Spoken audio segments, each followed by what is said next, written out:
Do you know the difference between formal and informal introductions in English? If you use the wrong one, you might sound rude or too serious. Today, you'll learn both, clearly and simply. Today's lesson is very important, especially for real-life conversations. We will teach you how to introduce yourself in two ways, formal and informal.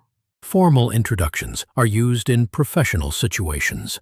For example, job interviews, business meetings, talking to your boss, meeting someone important for the first time. In formal situations, your language should be polite, clear, and respectful.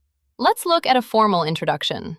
Good morning. My name is Anna Smith. It's a pleasure to meet you. Notice the key phrases. Good morning. My name is. It's a pleasure to meet you. Now let's talk about informal introductions. These are used in relaxed situations.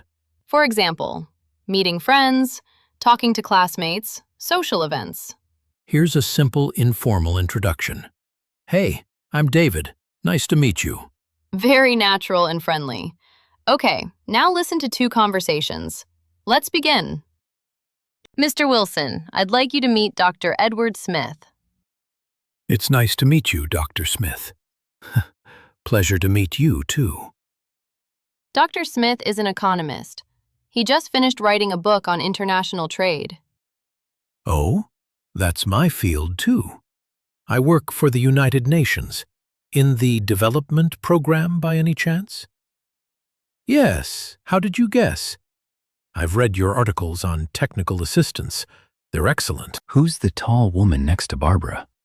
That's her friend Mary. Didn't you meet her at Steve's party? No, I wasn't at Steve's party. Oh, then let me introduce you to her now. Mary, this is my friend Jim. Hi, Jim. Nice to meet you. You too. Would you like a drink? Sure, let's go get one.